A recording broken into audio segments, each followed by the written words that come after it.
بسم اللہ الرحمن الرحیم۔ والد صاحب کی تھوڑی سی زمین تھی جس کے پیداوار وہ گھر اور بچوں کے اخراجات پورے نہ کر سکتے تھے۔ اسی وجہ سے انہوں نے ملازمت کی خاطر شہر جانے کا سوچا، مگر وہاں سب سے بڑا مسئلہ رہائش کا تھا۔ گاؤں میں تو اتنا گھر تھا، جبکہ کراچی میں کرائے کے مکان میں رہنا پڑتا۔ انہوں نے میرے کزن عبدالرحمن سے بات کی، جس نے ہمت بندائی کہ آپ یہاں آ جائے، رہائش اور ملازمت کا مسئلہ بھی حل ہو جائے گا۔ میری نانی بھی کراچی میں رہتی تھی، انہوں نے بھی کہا کہ تم آ جاؤ، جب تک رہائش اور ملازمت کا مسئلہ حل نہ ہو جائے ہمارے پاس قیام کر لینا۔ یوں میرے والد ماما ماں فیملی کراچی آ گئے اور نانی کے ہدایت کے مطابق ماموں کے گھر گئے۔ انہوں نے اپنا آدھا مکان رہنے کے لیے ہمیں دے دیا اور میرے کزن نے حسب وعدہ ملازمت لگوا دی۔ اب تنخواہ اتنی مل جاتی تھی کہ گزارا اچھی طرح ہو جاتا تھا۔ ہم نے ماموں کے مکان میں مستقل رہائش اختیار کر لی۔ ان کا ایک مکان اور بھی تھا اور وہاں شفٹ ہو گئے اور پورا گھر ہمیں رہنے کے لیے دے دیا، اور بابا جان کو تاکید کر دی کہ کچھ رقم جوڑو تاکہ کوئی پلاٹ خرید سکو، کب تک کرائے کے گھر میں بھٹکتے رہو گے۔ لیکن والد نے کرائے کا گھر لینے کا خیال ہی دل سے نکال دیا اور ماموں کے مکان کو مستقل اپنا ٹھکانہ بنا دیا۔ یہاں تک کہ بچے بڑے ہو گئے۔ ایک روز والد صاحب کا ماموں سے جھگڑا ہو گیا، جس پر انہوں نے ہمیں اپنے مکان سے نکال دیا۔ جب عبدالرحمن بھائی کو علم ہوا تو انہوں نے اپنا مکان ہمیں رہنے کے لیے دے دیا۔ والد صاحب کی نوکری ایسی تھی کہ ہر سال معاہدہ ہوتا تھا اور تنخواہ میں ترقی بھی نہیں ہوتی تھی، اس لیے وہ کرائے پر مکان نہیں لیتے تھے۔ جنید عبدالرحمن کا چھوٹا بھائی تھا، وہ پہلے کبھی کبھار اور اب اکثر ہمارے گھر آنے لگا۔ یہ 6 بہن بھائیوں میں سب سے چھوٹا تھا اور ابھی اس کی شادی بھی نہیں ہوئی تھی۔ چند سال بڑے ہونے کے سبب میں جنید بھائی کہتی تھی وہ بہت مخلص انسان تھے، ہنس مکھ اور اچھی شخصیت کے مالک تھے۔ اگرچہ زیادہ خوبصورت نہیں تھے، لیکن ان کے شوخ طبیعت اور اخلاق کی وجہ سے ہر کوئی ان کا گرویدہ ہو جاتا تھا۔ کوئی لڑکی ان سے ملاقات کر لی تھی تو ان سے متاثر ہو جاتی، لیکن انہوں نے کبھی بھی اپنی شخصیت سے ناجائز فائدہ نہیں اٹھایا تھا۔ وہ شوخ ضرور تھے لیکن دل پھینک نہیں، بلکہ اپنے والدین کی فرمانبردار بیٹے تھے۔ ان کے والد نے طالب علمی کے زمانے سے ان کا رشتہ اپنے خاندان میں طے کر دیا تھا اور انہوں نے باپ کی مرضی کے آگے چھو تک نہیں کی تھی۔ جب وہ ایم اے کے طالب علم تھے تب ان کی ملاقات یونیورسٹی میں ایک لڑکی سے ہوئی جو ان کو پسند آ گئی اور ان کی ملاقات محبت میں تبدیل ہو گئی۔ ایک دن جنید کی ماں نے ان کی شادی کی بات چھیڑی تو انہوں نے کہا میں مجھے یونیورسٹی میں ایک لڑکی پسند آ گئی ہے، میں اس سے شادی کرنا چاہتا ہوں، آپ پرا سے میرا رشتہ ختم کر دی۔ نہیں بیٹا، یہ نہیں ہو سکتا، ماں نے جواب دیا۔ تمہارے والد اپنے بڑے بھائی کو رشتہ توڑنے نہیں کہہ سکتے۔ فرح تمہارے تایا کی بیٹی ہے جن کے ہم پر بڑے احسانات ہیں۔ وہ خاموش ہو گئے اور جس لڑکی کو پسند کرتے تھے اس سے کہہ دیا کہ والدین راضی نہیں ہے، لہٰذا وہ اس سے شادی نہیں کر سکتے۔ تعلیم مکمل کرنے کے بعد ان کو بڑی بھائی کی توسط سے گورنمنٹ جاب مل گئی اور وہ مستقل کراچی رہنے لگے۔ 2-4 ماہ بعد اپنے والدین سے ملنے گاؤں جایا کرتے تھے۔ پھر یہ ہوا کہ کسی خاندانی رنجش کی سبب تایا نے خود ہی رشتہ ختم کر کے فرح کی شادی دوسری جگہ کر دی۔ کچھ دنوں بعد جب جنید گاؤں گئے تو ان کی والدہ نے پوچھا بیٹا وہ کون لڑکی ہے جس کو تم پسند کرتے ہو؟ میں چاہتی ہوں اب میں اس سے تمہاری شادی کرا دے۔ امی جان، اس لڑکی کی بھی شادی ہو گئی ہے، اب میری کوئی پسند نہیں ہے، آپ جس کے ساتھ چاہیں میری شادی کر دیں۔ ان دنوں میری عمر 14 تھی اور میں جنید کو پسند کرنے لگی تھی۔ اچھے قد کاٹ کی وجہ سے میں اپنی عمر سے بڑی لگتی تھی۔ کبھی کبھی مجھے احساس ہوتا تھا کہ جنید مجھے کن آنکھوں سے دیکھتے ہیں، شاید وہ مجھے پسند کرتے ہوں، مگر کبھی مجھ سے کچھ نہیں کہا نہیں۔ انہی دنوں عبدالرحمن بھائی کو یسوع کی اشد ضرورت پڑ گئی اور انہوں نے ہمیں مکان خالی کرنے کو کہہ دیا تاکہ اسے بیچ سکے۔ اگر پھر بابا جان کی مجبوری دیکھتے ہوئے انہوں نے ہمیں ایک دوسرے گھر میں شفٹ کر دیا۔ یہ بھی انہی کی ملکیت تھا اور رقبے میں پہلے مکان سے کچھ بڑا تھا۔ بیچ میں دیوار اٹھا کر ایک حصہ ہمیں دے دیا اور دوسرے حصے میں کرائے دار رہنے لگے۔ مکان کی تبدیلی کے دوران میں 7ویں کا امتحان دے چکی تھی، 2 سال گھر پر رہی اور اب دوبارہ اسکول میں داخلہ لینا چاہتی تھی۔ دیدی کے اسکول میں داخلہ نہ ملا تو امی نے جنید سے ذکر کیا۔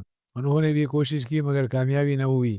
حمید نامی ایک دور کا رشتہ دار عبدالرحمن بھائی کے پاس آتے جاتے تھے، اپنی وین میں اسکول کے بچے اٹھاتے تھے۔ پرنسپل سے ان کی جان پہچان تھی، اس نے میرا داخلہ کروا دیا، جبکہ جنید کہتے تھے کہ تم گھر پر ہی پڑھتی رہو، میں کوئی جان پہچان والا ڈھونڈ رہا ہوں، ضرور قریبی اسکول میں تمہارا داخلہ کرا دوں گا۔ مگر میں نے اس ڈر سے کہ کئی سال ضائع نہ ہو جائے، حمید نے جس اسکول میں داخلہ کروایا وہاں جانا شروع کر دیا۔ حمید نے اطمینان دلایا کہ میں سلطانہ کو گھر لانے والے جانے کا ذمہ لے لیتا ہوں۔ کچھ دنوں بعد جنید گاؤں سے آ گئے اور جب پتہ چلا کہ میں نے حمید کے ذریعے کسی دور کے اسکول میں داخلہ لے لیا تو انہیں اچھا نہیں لگا، مگر وہ خاموش ہو گئے۔ ایک روز عبدالرحمن بھائی کی بیٹی کی شادی تھی، دور کی تقریب کے لیے جنید مجھے لینے آئے۔ تب انہوں نے مجھ سے کہا، سلطانہ تم مجھے اچھی لگتی ہو، کیا مجھ سے شادی کرنا پسند کرو گی؟ میں نے جواب دیا، میں ابھی میٹرک کرنا چاہتی ہوں، آپ کو 2-3 سال انتظار کرنا پڑے گا۔ وہ بولے، میں 3-4 سال تک تمہارا انتظار کر سکتا ہوں۔ میں نے اپنی کزن سپورہ سے اس بات کا ذکر کیا، وہ کہنے لگے، جنید کو کیا ہو گیا؟ ادھر مجھ سے شادی کا وعدہ کیا ہے اور ادھر تم کو بیوقوف بنا رہا ہے۔ مجھے اس پر اعتبار تھا کہ وہ جھوٹ نہیں بول رہی ہے۔ تبھی جنید پر بہت غصہ آیا اور میں پریشان بھی ہو گئی۔ خیر ان سے تو کچھ نہ کہہ سکی، لیکن جب انہوں نے ایک مرتبہ پھر اپنی بات دہرائی تب میں نے کہہ دیا کہ مجھ سے یہ امید نہ رکھے، میں آپ سے شادی نہیں کر سکتی۔ انہیں جھٹکا سا لگا اور چہرہ اتر گیا، وہ خاموش ہو گئے۔ اس دن کے بعد سے ان کی شوخی ختم ہو گئی، اب وہ زیادہ تر سنجیدہ اور خاموش رہنے لگے۔ کچھ دنوں بعد ان کی والدہ نے ان کی منگنی کر دی۔ یہ منگنی سپورہ سے نہیں بلکہ کسی اور لڑکی سے ہوئی تھی۔ میں حیران تھی کہ اگر انہوں نے سپورہ سے شادی کا وعدہ کیا تھا تو پھر کیوں کر کسی اور لڑکی سے منگنی کر لی؟ میں نے سپورہ سے پوچھا تو وہ کہنے لگی، بیوقوف، میں تو مذاق کر رہی تھی اور تم نے سچ مچ سمجھ لیا۔ یہ سن کر مجھ پر قیامت گزر گئی۔ اب مجھے دکھ ہوا اور میں ہم وقت بے چین رہنے لگی۔ مجھے لگا کہ مجھے جنید سے محبت ہو گئی ہے اور میں کسی انجانی آگ میں جلنے لگی ہوں۔ اس اضطراب سے چھٹکارا پانے کی راہ تلاش کرنے لگی۔ انہی دنوں آنے جانے کے دوران محسوس ہوا کہ حمید کا جھکاؤ میری جانب بڑھ رہا ہے اور اب مجھے سب سے پہلے لینے آتا ہے اور واپس ہی میں سب سے آخر میں گھر پہنچا تھا۔ اس طرح اسے اکیلے میں بات کرنے کا موقع مل جاتا تھا۔ وہ کہتا تھا کہ اگر کوئی مسئلہ ہو تو مجھے بتانے میں جھجکنا نہیں، میں تمہارے سارے مسئلے حل کر دوں گا۔ جب بار بار اس نے اس طرح کی باتیں کیے تو میں بھی توجہ سے اس کی باتوں پر کان دھرنے لگی، کیونکہ میرا دل ان دنوں بہت پریشان رہتا تھا۔ جنید کی منگنی کے بعد سے پڑھائی میں دل نہیں لگ رہا تھا اور میری تعلیمی کارکردگی پر بہت برا اثر پڑ رہا تھا۔ ایک دن میں نے اسے بتایا کہ مجھے مضامین میں دقت آ رہی ہے، ٹیوشن پڑھنا چاہتی ہوں مگر کسی ٹیچر کو نہیں جانتی جو آ کر پڑھا دے۔ یہ کوئی ایسا بڑا مسئلہ نہیں ہے، میں کئی ٹیچرز کو جانتا ہوں، جب کہو گی انتظام ہو جائے گا، اور فیس کی تم بالکل بھی فکر مت کرو، حمید نے تسلی دی۔ آہستہ آہستہ اس نے مجھے تحفے دینے شروع کر دیے۔ میں یہ نہیں لے سکتی، گھر والے برا منائیں گے۔ میں نے عذر پیش کیا، ان کو بتانا ہی نہیں، کہہ دینا کہ تمہاری کسی سہیلی نے دیے ہے۔ وہ امی سے وین کی فیس بھی بہت کم بلکہ برائے نام لیتا تھا، کہتا تھا کہ آپ لوگ میرے رشتہ دار ہیں۔ اسی طرح 2-4 بار جب اسکول کی جلدی چھٹی ہوئی تو وہ مجھے لانگ ڈرائیو پر بھی لے گیا، مگر تمام راستہ خاموشی سے کٹا۔ ایک دن اس نے مجھے کہا، سلطانہ اگر تم برا نہ مانو، میں تم سے شادی کرنا چاہتا ہوں، ہاں یا نہیں کہو گی تو بھی برا نہیں مانوں گا۔ میں کچھ نہ کہہ سکی۔ ایک طرف جنید کی محبت میں بٹی ہوئی تھی، دوسری طرف اس کی میں ربانیاں بڑھ رہی تھی۔ میں نے سوچا کہ جنید کی منگنی ہو چکی ہے، اب کچھ ہو نہیں سکتا، اس کی زندگی میں میری گنجائش بالکل نہیں ہے۔ جنید کا ہمارے گھر میں آنا جانا ویسے ہی تھا، وہ اکثر مجھے طویل پودوں نے سمجھایا کرتے تھے کہ حمید اچھا آدمی نہیں ہے، اس کی لگائی ہوئی ٹیوشن بھی چھوڑ دو، کوئی بھی ٹیچر گھر پڑھانے یوں ہی نہیں آتا، وہ بھی بغیر فیس کے۔ یقیناً حمید تم سے کوئی مطلب نکالنا چاہتا ہے۔ مجھے ٹیوشن تو ہر حال میں پڑھنا تھا، کچھ سمجھ نہیں آتا تھا۔ جنید نے یہ بھی کہا کہ تم کو گھر پر ٹیوشن پڑھا دیا کروں گا، لیکن دل اب اس سے دوری اختیار کرنے لگا تھا۔ میں نے اس کی باتیں سنی انسنی کر دی۔ ایک روز ٹیچر کہنے لگی، اب میں تم کو گھر پڑھانے نہیں آ سکتی، میری منگنی ہو گئی ہے۔ سسرال والوں کو میرا دوسروں کے گھر میں آنا جانا پسند نہیں ہے۔ اگر تم مجھ سے ہی پڑھنا چاہتی ہو تو میرے گھر آ کر پڑھ سکتی ہو۔ وہ ٹیچر بہت توجہ سے پڑھاتی تھی، اس نے امی کو بھی قائل کر لیا۔ یوں مجھے ٹیچر کے گھر جا کر پڑھنے کی اجازت مل گئی۔ حمید نے ہی مجھے اس کے گھر لانے جانے کا بیڑا اٹھا لیا۔ اب اکثر واپسی میں وہ مجھے کسی ریسٹورینٹ میں لے جاتا، میں اعتراض نہ کرتی۔ اس نے مجھے اپنی چرب زبانی اور شرابت کا ظاہری روح دکھا کر مرغوب کر لیا تھا، اور میں اس کی جھوٹی محبت میں دھنستی جا رہی تھی۔ ایک دن وہ مجھے جلدی لینے آ گیا اور کہا، آج مجھے ایک ضروری کام تھا، سوچا پہلے تم کو گھر پہنچا دوں۔ کچھ دور ہی گئے تھے کہ اس نے کہا، دراصل میں نے تم سے ضروری بات کرنی تھی۔ پھر وہ مجھے میرے گھر چھوڑنے کے بجائے اپنے دوست کے گھر لے آیا۔ میں نے کہا بھی کہ وین میں بیٹھ کر بات کر لیتے ہیں، مگر وہ اصرار کرنے لگا کہ یہ مناسب نہیں ہے۔ یوں اس کے اصرار پر میں مکان کے اندر چلی گئی۔ وہاں مجھے کوئی نظر نہیں آیا۔ اس نے مجھے ڈرائنگ روم میں بٹھایا اور بولا، میری بات غور سے سنو، میں گریجویٹ ہوں اور وین شوق کی وجہ سے چلاتا ہوں۔ میری دو وین اور بھی ہیں اور یہ بزنس اچھا چل رہا ہے۔ میں خوشحال ہوں۔ یہ باتیں اس لیے بتا رہا ہوں کیونکہ میں تم سے شادی کرنا چاہتا ہوں، لیکن پہلے میری بہن کی شادی ہوگی، اس کے بعد میری۔ تب تک تم اپنی تعلیم مکمل کر لو، میں آپ کو سوچ کر جواب دوں گی۔ میں نے کہا۔ پھر اس نے مجھے گھر ڈراپ کر دیا۔ اب وہ کبھی مجھے ریسٹورنٹ لے جاتا اور کبھی کھانا پیک کروا کر دوست کے گھر لے آتا۔ جس روز وہ مجھے وہاں لے جاتا، اس کا دوست گھر سے چلا جاتا تھا۔ مجھے اب اس کے ساتھ تنہائی میں خوف نہیں آتا تھا، کیونکہ وہ مجھ سے صاف ستھری باتیں کرتا تھا۔ یوں میں اس پر بھروسہ کرنے لگی اور جنید کو بلانے لگی۔ میٹرک میں تھی کہ میرا رشتہ آ گیا۔ والدین کو یہ رشتہ پسند آیا۔ خالہ مجھے اپنی بہو بنانا چاہتی تھی۔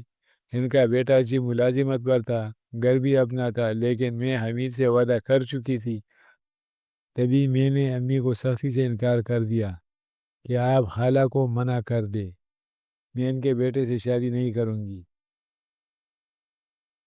ماں نے بہت سمجھایا اور ابا بھی سمجھاتے رہے، مگر میں نے ضد پکڑ لی۔ ماں باپ اولاد کے آگے ہار مان لیتے ہیں، تاہم مجھے انہوں نے کہیں تو بیاہ نہ تھا، تو وہ دوسرا رشتہ ڈھونڈنے میں لگ گئے۔ تبھی میں نے حالات کی نزاکت کو سمجھتے ہوئے حمید سے کہا کہ جلدی میرے گھر رشتے کا پیغام بھجوا دو اور شادی کر لو۔ والدین کا ارادہ مجھے میٹرک کے بعد آگے پڑھانے کا نہیں ہے۔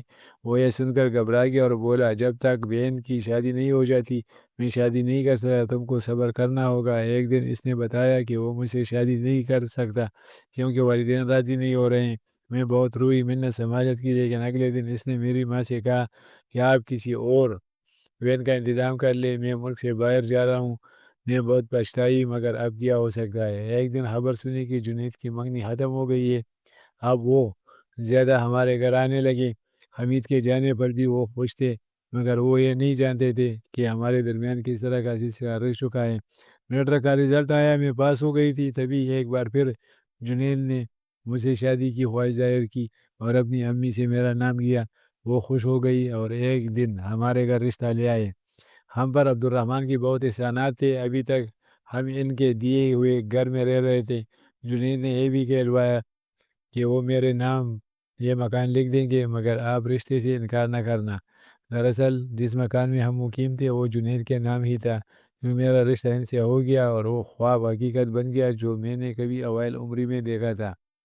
نہیں چاہتی تھی کہ یہ خواب کبھی حقیقت بن جائے گا، اور نہ عجلت میں اپنے لیے غلط آدمی کا انتخاب کرتی۔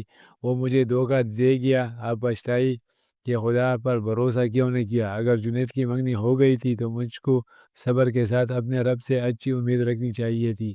یہ خواب بھی دل کے کسی گوشے میں چنگاریاں لیتا تھا کہ کبھی ان کو شک ہو گیا کہ میں ہمیشہ محبت کا دم بھرتی رہی ہوں تو وہ کیا سوچیں گے۔ سال بھر منگنی ہوئی اور یہ دن میں نے اس خواب کے اندھیروں میں بھٹکتے ہوئے گزار دیے۔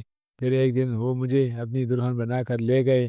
اگرچہ میں اس مہربانی کی مستحق نہیں تھی مگر خدا مجھ پر مہربان ہو گیا تھا۔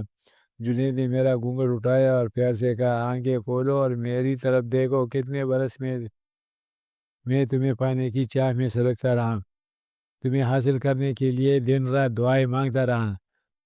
آج تم میرے سامنے ہو اور میری من کا پھول کھلا ہوا ہے۔ اس خوش قسمتی پر میرا دل رو دیا۔